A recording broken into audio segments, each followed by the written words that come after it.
as well from your Guru Maharaj blessing? Yeah, definitely. Yeah, definitely. And whatever power the devotee has, where does that come from? That comes also from Krishna. So same source. Ultimately everything's coming from Krishna. One time a devotee asked Prabhupada, can the spiritual master be omniscient? Omniscient means to know everything, right? And Prabhupada answered by saying, if Krishna wants him to be. So if Krishna wants the spiritual master to know everything, then he can do that. So ultimately all the power comes from the same source. It's coming from Krishna. Yeah. And how much of that power an individual gets, that's up to Krishna. And it really depends on what does the devotee need to do their service. I'll give you an example, right? Like, Yamaraj. So Yamaraj, he's in charge of working out where the person goes in their next life if they're not a devotee. So in order to work out where to send the soul after the body dies, he has to know everything about that person. He has to know all the good things they've done, all the bad things they've done. So basically, he has to be omniscient. You see, otherwise he can't do his job. He can't do his job unless he knows everything. But if you are not a devotee, for example, Yeah. Yamraj will take and he makes a decision based on your karma, what next life and all that. Or Krishna does. Well, like it says in the Bhagavatam, in the 6th canto, in the Ajamila pastime about Ajamil, who was very sinful, but he chanted Narayan when he was dying. So in that pastime, the Yamadutas came to take the soul out of Ajamil's body and take him to hell to get punished. At that time, the Vishnu Dutas came and stopped them. They said, sorry guys, you can't take him like that. So the Yamadutas were blocked from taking the soul. And that was the first time that had ever happened. They'd never experienced that before, because Yamaraj is very powerful and no one normally can interfere with their work. So they went back to their boss, Yamaraj, and told him what happened. So, hey, what's going on? They stopped us from taking the soul. And he said, yeah. He said, if someone is a devotee of Vishnu, we don't touch him. We don't touch him. So that's if you're a devotee of the Lord, you don't have to deal with Yamaraj or his followers like that. But for everyone else that's not Krishna conscious, then Yamaraj deals with them, and he has to know everything about what the good things you've done, the bad things you've done, and everything like that. So, but he's still under the Krishna anyway. Yamaraj, yeah, of course. Yeah. But what I'm saying is that, so Yamaraj knows everything. He's omniscient. But is that his power? No, that's Krishna's power. So Krishna's given some power to Gulshan, to do his work. And he's given some power to Yamaraj to do his work, and some power to Abai to do his work, like that, to Jayanti to do her work. But it's Krishna's power. It's called Krishna Shakti. So every living being has some amount of Krishna's Shakti. But it's not my Shakti or your Shakti. It's all Krishna's power.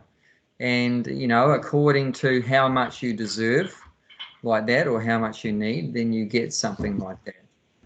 And so if Krishna wants, he can give more power to the guru to do some particular tasks or whatever like that. you know, some special intelligence or special ability. Yeah, so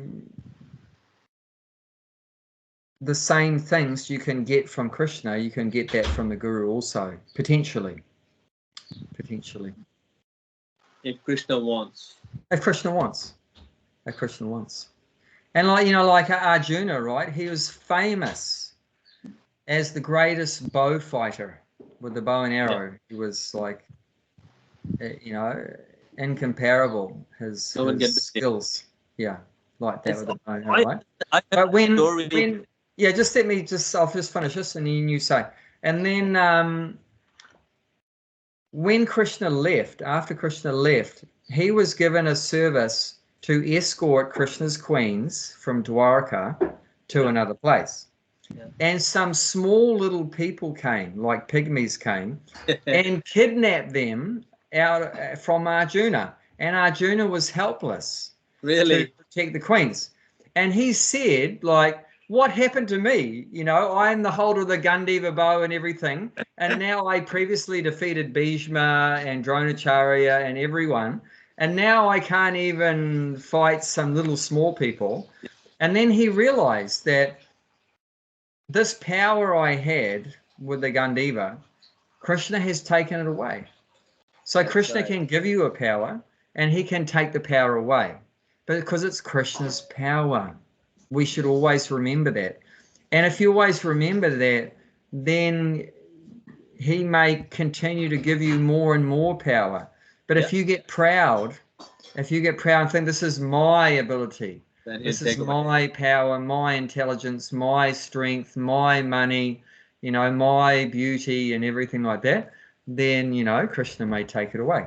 And that's why, of course, one of his names is Hari. Hari means he takes away.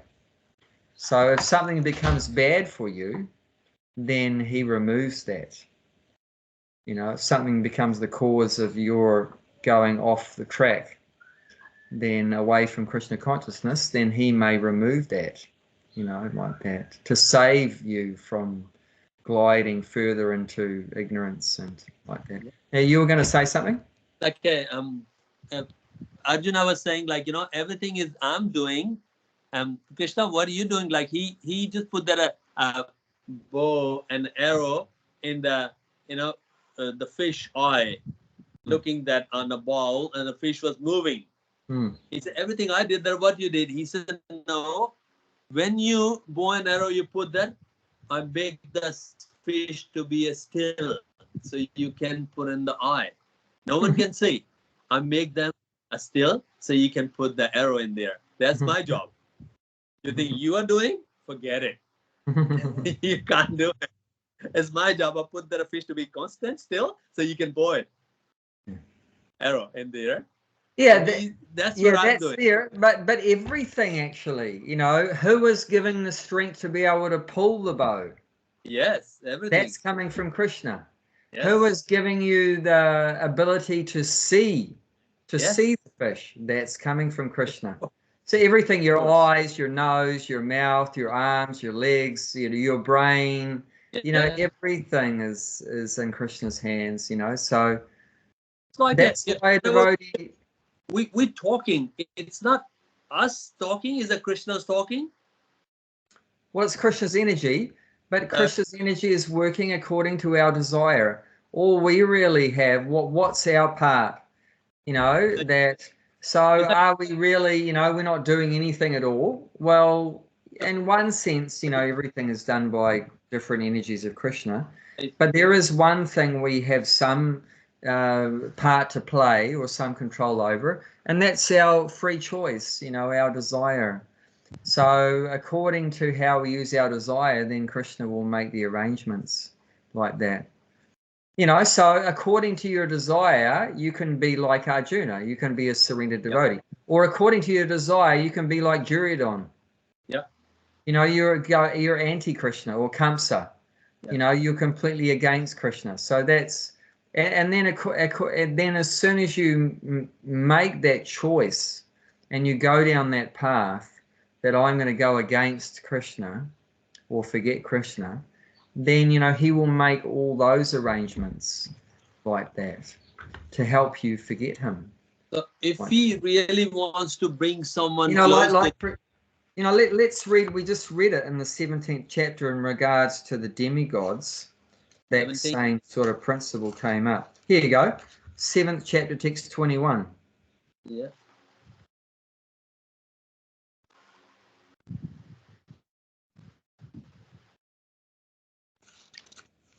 I am in everyone's heart as the super soul. As soon as one desires to worship some demigods, I make him fight steady so that he can devote himself to the particular deity. Yeah, so Krishna's seeing, he's in your heart. He knows what you desire. He knows you want to worship a demigod. He's going to give you faith. He's going to give you the faith in that demigod. You're so devoted to Lord Shiva or Ganesh or Durga. Where did that strong faith came from? It came from Krishna. Why did Krishna give you strong faith in a demigod instead of strong faith in him? Because you wanted it. Yeah. You wanted to worship Shiva or Ganesh or something. So Krishna pumped up that Shiva's number one. Shiva's number one. Shiva's number one. But who gave you that? That was Krishna gave you that because that's what you wanted. You know, so that's our part in the equation is your desire. Krishna wants to see, what do you want? You know, it's not like we're some mindless robot. No, we are conscious. We're a conscious being. Okay, so you're conscious, right? You think, you have thoughts, you have desires, but what do you want? Do you want to, Krishna's saying, you know, do you want to love me? Okay, yes, okay, good. I'll help you. You want to become me, or you want to forget me. You want to hate me. Okay, I'll help you with that. You know, so whatever you want, you know, then Krishna will make the arrangements will follow. So after you've made your choice, yeah, everything else is controlled by Krishna. But that was your part. Is what did you want in that first place, you know? So if Krishna is the intelligence, then whose choice is that? If he says I'm the intelligence, so it's not your choice. Basically, it's a Krishna's choice. If you say I want to be a Kamsa, or I want to be, you know, pray the demigod, it's not really your choice because Krishna is your intelligence. Krishna's giving intelligence, but the soul's desire is separate from the intelligence also. But he's the one. You know, let's look at the 7th chapter, text number 4, and then 5. Yeah, 4 and 5. Yeah. Earth, water, fire, air, ether, mind, intelligence are false ego. Altogether, these 8 constitute my separation material energies. Yeah, so intelligence is one of Krishna's energies. Yeah. And then the next verse, 5. Beside these, Almighty Arjuna, there is another superior energy of mind, which comprises the living entity who are exploiting the resource of this material inferior nature. Yeah, so the living entity, the soul, is separate from intelligence. So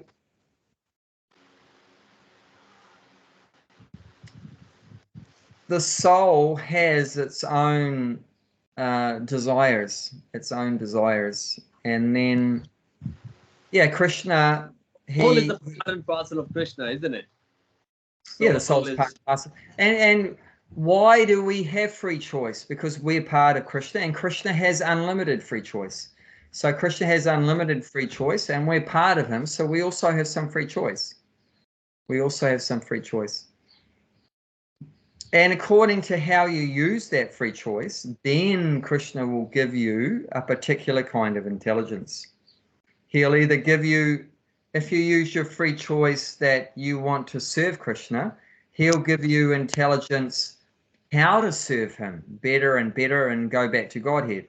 And if you use your free choice that you want to become Krishna, you want to become God, and you hate Krishna, then Krishna will give you that intelligence. Krishna will give you that intelligence, how to forget God or how to, you know, blaspheme God and get angry at God. Like that, like, if he's a drinking person there, if he have a habit of drink, even if he goes to Vrindavan, soon he get out of the bus, he'll find the wine shop there.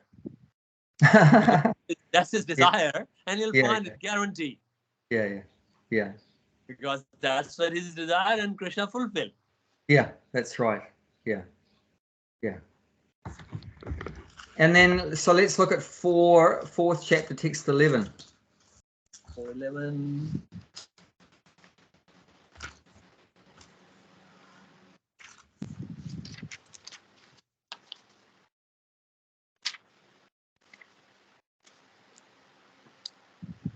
As all surrender unto me, I rewarded them accordingly.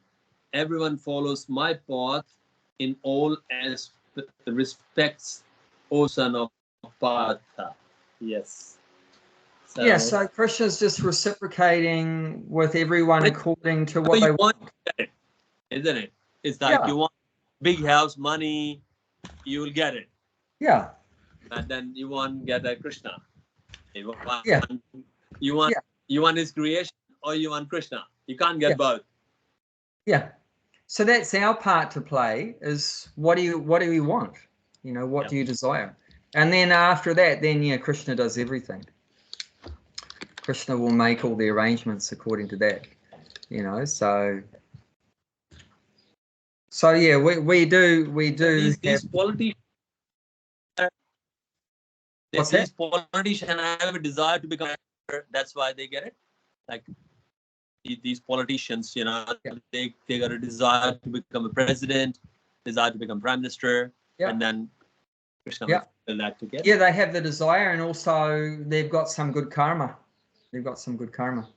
I mean, there'll be other people also that want to be the prime minister, but they never get to become because they don't have the good karma. You see what I'm saying? There's probably 1,000 people. 1,000 people want to be the prime minister, but only one gets there. So they all have the same desire, but one of them has the good karma. And depend on your endeavor as well. Yeah. How much you can put that strength into that. If you really wants to dig a hole to become a well, even in the desert area, and there's no water, but your endeavor is believing in Krishna, I'll dig in, find the water, Krishna will arrange that. Water in the desert, because it's your endeavor. Yeah. Endeavor, and even desert area, but Krishna will arrange the water in desert. Yes. Depend on your endeavor. Yeah, the strength of your desire. And Okay, you want me to read the next paragraph? Yeah, let's continue the paragraph here. Now the word Priyana Kale verse is very significant, because whatever we do in life will be tested at the time of death. Arjuna is very anxious to know of those who are constantly engaged in Krishna consciousness, what should be their position at the final moment. At the time of death, all the bodily functions are disrupted, and the mind is not a proper condition. Thus, this disturbed by the bodily situations, one may not be able to be remembered the Supreme Lord. Maharaj Kulashekara, Kulashekara, great devotee, prays, my dear Lord, just now I am quite healthy, and it is better than I die immediately, so that the swan of my mind can seek entrance at the steam of your lotus feet.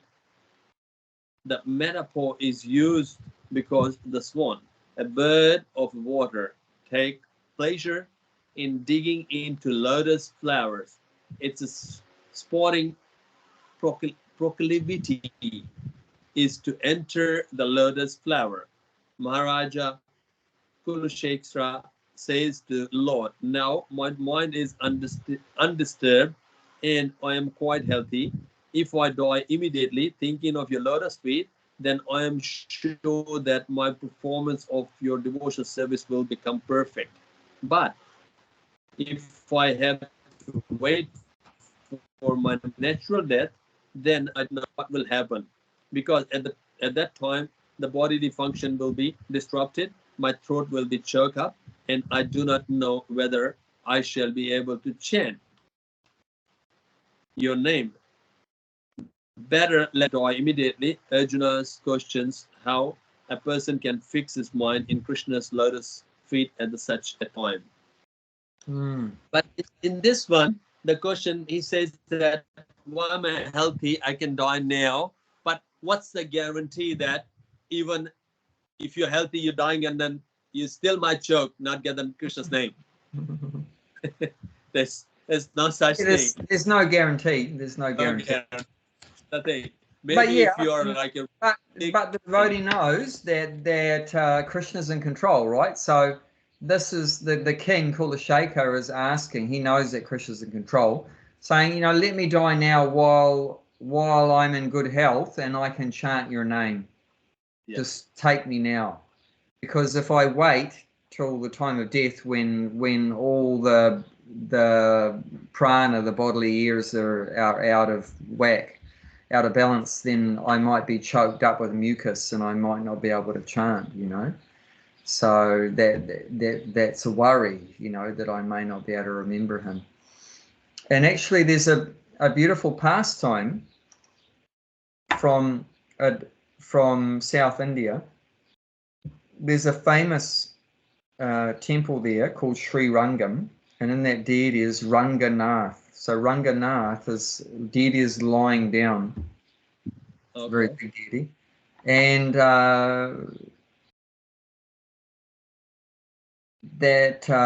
one famous devotee who is the head of one sampradaya. Our sampradaya is the Brahma Madhva Gaudiya sampradaya, but another sampradaya is called the Sri sampradaya. Yep. So that knowledge comes down from Lord Narayan to Lakshmi. That's what's called Sri. Sri means Lakshmi. So, but the leading acharya for that sampradaya is Ramanuja Acharya, very famous. He was present. He was present more than 1,000 years ago, I think, from memory. And then, so he was worshipping Ranganath there, and one day he asked the deity, but he had, a very personal relationship with the deity. And he's not thinking the deity is a statue. He's actually seeing that the deity is actually the Lord. So he asked the deity, "Oh, my Lord, what will happen to your devotee if he does not remember you at the time of death?" So that's this particular scenario. The time of death may be very difficult and we may not be able to chant, we may not be able to remember him due to the disturbance in the bodily functions. So that's the question, if your devotee cannot remember you at the time of death, then what will happen to your devotee? And that's exactly what Arjuna's concern is here. Yeah. And then there was silence for a few moments, and then the deity spoke to Ramanuja. So Ranganath said, "If my devotee cannot remember me at the time of his death, then I will remember my devotee." You get that? That's very deep. Very deep, but then you that's bhakti. That's love. So that we can understand. It's not only that the devotee loves God, but here we're understanding that God loves the devotee. And out of God's love for the devotee, he remembers the devotee when he's dying, when he's leaving the body. He remembers the devotee. everything that Gulshan has done for me But then you in his have life, to everything that Jayanti has done for me. What? Not me. You have to be a pure devotee like a Prabhupada, not like me. Like you have to have a pure devotee, you know. No, but you know that the devotee is doing so many activities, you know, for the pleasure of Krishna, and Krishna enjoys those activities, and he's very pleased.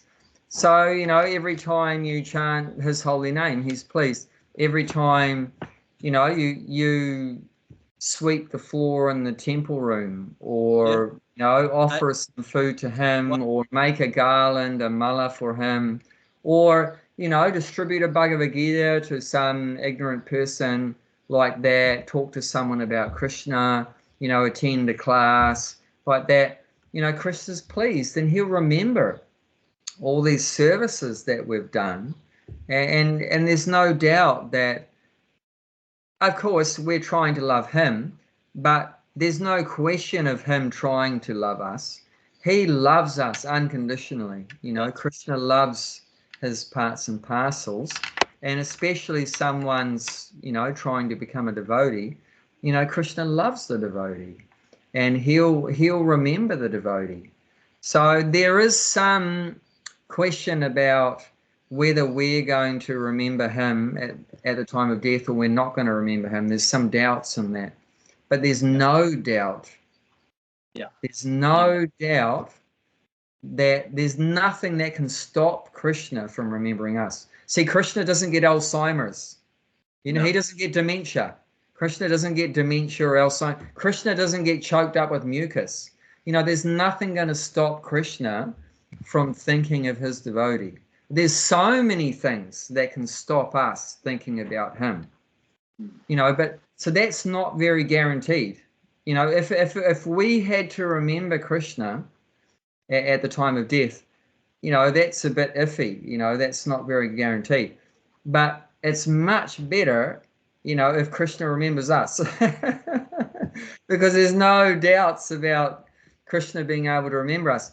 The main thing we need to do is, while we're alive, do our best to serve him with love. And that's what he says in 10:10. You do your best to serve him with love while you are alive, and then Krishna will take care of you at the time of death. At that time of death, you're completely helpless. Yes. You know, yes. there's so many cases, you know, devotee, they died in a car accident. Yeah.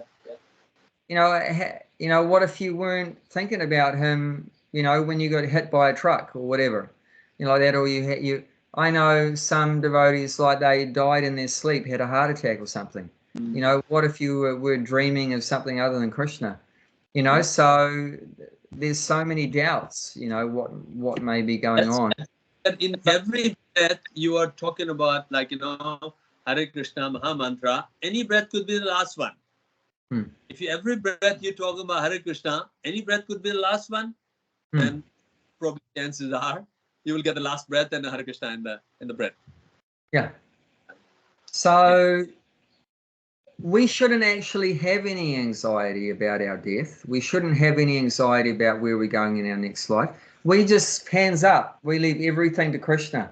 You know, I surrender to me. You send me to heaven, you send me to hell, you send me to Vaikuntha.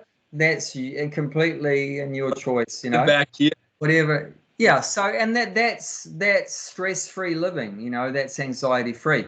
And that's the way we should be. We shouldn't be worried about our future like that. We shouldn't be afraid what's going to happen to me. We have faith that Krishna knows best. You know, I'm given myself to my life to Krishna. Whatever he wants to do with me, that's the best. You know, he knows best. I don't know what's the best for me, but Krishna knows what's best for me. You know, just like a baby doesn't know what's best for itself, but the parent does. The parents knows what's best for the baby. Mother loves the baby regardless. It is impossible mother doesn't love the baby, whether animal or a human.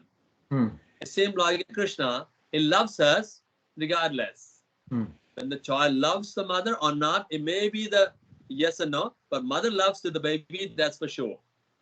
It's you cannot say mother of cow mother or human mother doesn't love the baby. Impossible.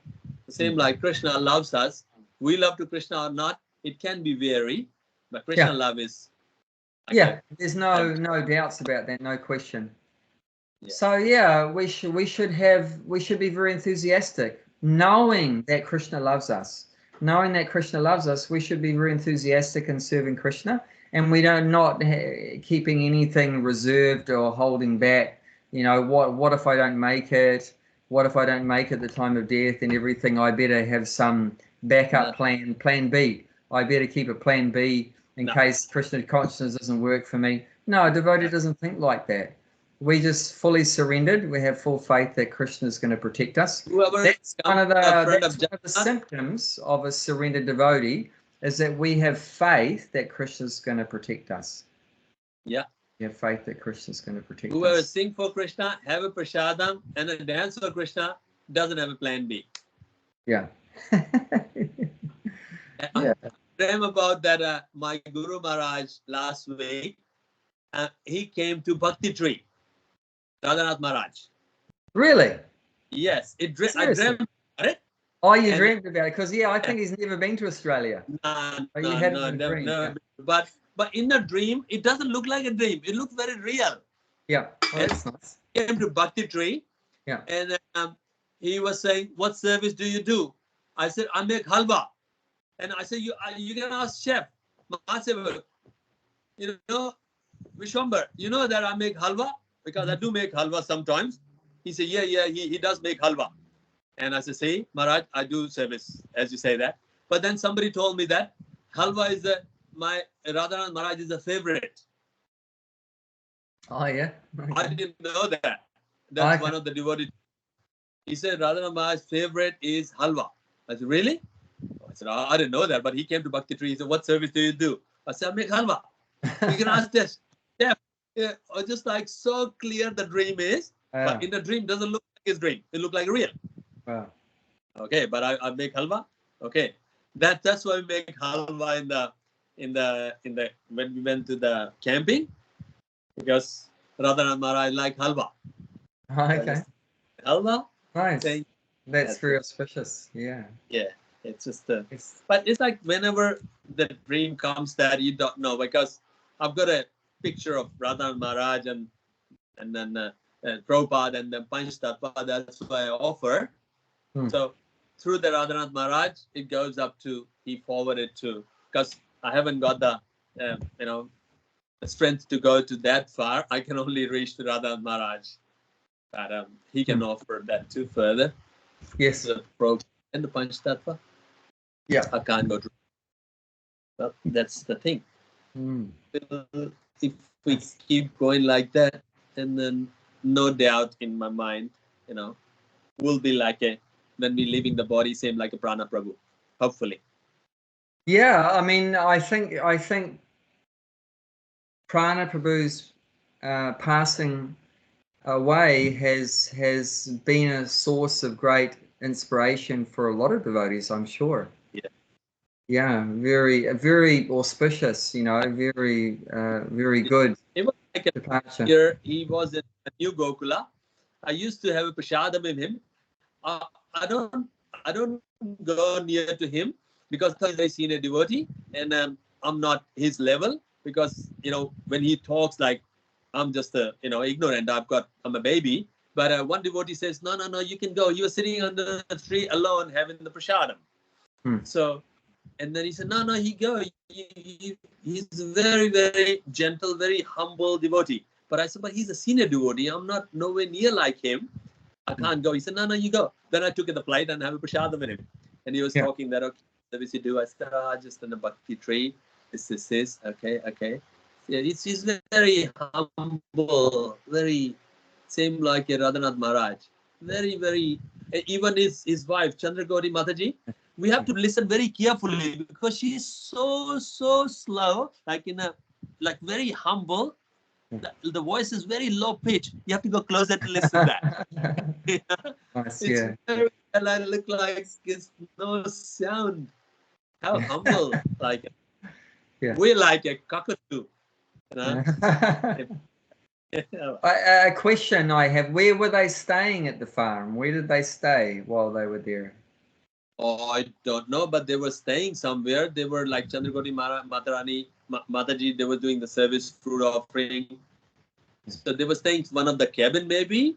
There's a cabin has got, you know, the cabins you purchase that? They put that a toilet in there and the kitchen in there. Okay. So it's a place to, I think it's one of the cabin he was living. Oh, good. I'm glad they got those set up. Yeah, they put the air conditioner in there and then little kitchen and then shower toilet. Oh, good. That's so there's good. the one, I don't know if you know that Tony. So then maybe Krishna will give me some mercy for providing a house for Prana and Chandrakoti. 100%, 100%. A lot of the things. Servant of the servant. That's all we want to be. Every time we just see the wood fire in the winter, I think about you. Because that's you're the only one put it there for last 30 years. Nobody thinks or it doesn't it doesn't mean we don't have a funds. Temple has got a funds, but thinking that and taking an action, taking it in charge, taking the responsibility, which you did it. Like other people, maybe before you, there's some president, and manager, they didn't think that way and they didn't do it, but you managed to did it. But there is one Portaloo. You had that wooden one. Yes. The hole in there, but that's it. There nobody using that. I was thinking that, you know, if that will be, you know, put the hole in the ground and do that way, but well, yeah, I wanted one of the things I wanted to do there was set up composting toilets. Yes. But yeah, none of the devotees were wanting to do it at all. None of them. They all just want to flush the toilet, push the button. Yeah. Yeah. Because as you know, I mean, the last 4 years we were there before we came back to New Zealand, there was droughts. I don't know if you remember, there was 4 years of droughts, and we had to buy water. And I just thought it was the most stupid thing to do, is to push that button and you flush like 10, 12, 15 litres of water down the toilet. It's such a waste, and you have to pay for that water. Rain is every second day rain, and we have got the pond there. Pond is full as well. The swans there, and then it's plenty of water. We collected. We had a rainwater tank as well. The Marapati had a big rainwater tank. They dismantled the fish pond. I don't know why. No, that happened when we came for Janmashtami. Not the last one, but before they were doing that then. Yeah. Did they set up a new one? Did they set up a new one for fish? They put it there a formal little fish pond. I know, but it was a temporary one. But then to disappear. I don't know where the fish is gone. I didn't see. Okay, what a shame. They're probably doing something, few other things there, but they did the cool room and all that, which is very nice. You've seen that. All that, like a tree altar. You know, that's now, you know, the Jagannath and then the Gaunithai has got an altar, wooden. We don't have that now. They are on the tiles. And, you know, before the wooden altar. But I wish it had 3 altar. One for Gaunithai, one for Jagannath, one for Krishna and Radha.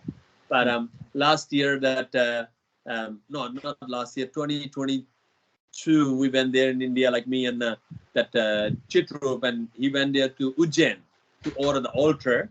And somehow he says, oh, it's very expensive, and then cancel the deal because it takes 8-9 months to prepare and then send it there. Oh, so they didn't go ahead with that? No, it did. So that's why we don't have an altar there. Like one Mughlamba has got 3 altars. Same as you know, the Auckland temple and all, but that's the altar. I wish if there is there, but anyway, that's okay. Keep the temple simple is okay. No, I think that's simple. It's running good, wonderful. A lot of people come these days, school holidays. I went there the New Year Day, 1st of January. A lot of people they coming in there. We put 3 stations for serving that prashadam. So a lot of people there. Beautiful.